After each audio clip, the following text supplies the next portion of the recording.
one thing I just wanted to say as introduction before I hand over to Cyril Pearce is that as some of you will know, the Everyday Lives in War Centre was set up to connect up researchers interested in any aspect to do with the First World War.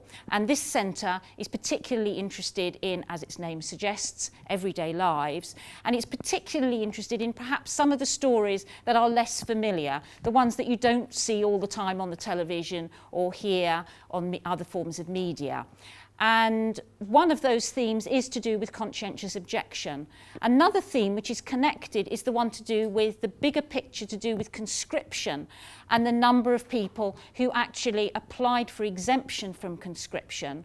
And those of you who joined us in the autumn for the first of these workshops, I think a lot of us were absolutely stunned by the number of people who in 1916 applied for exemption from conscription. And we heard some fantastic research from local groups, and the figures were coming in at like 1 in 2, 1 in 3 men eligible for conscription saying, actually, no, I don't want to go to war.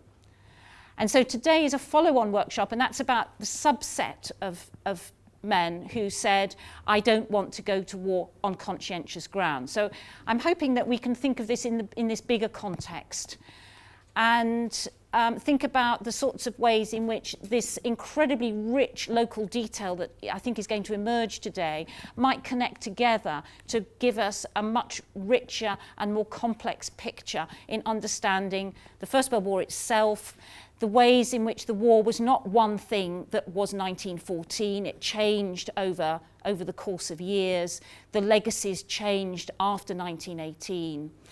And so we can start to think too about that wider category of resistance to war and not just that single category of the conscientious objector. But I'm speculating, I don't know what the content's going to be. That's one of the excitements of hearing from everybody today. So welcome.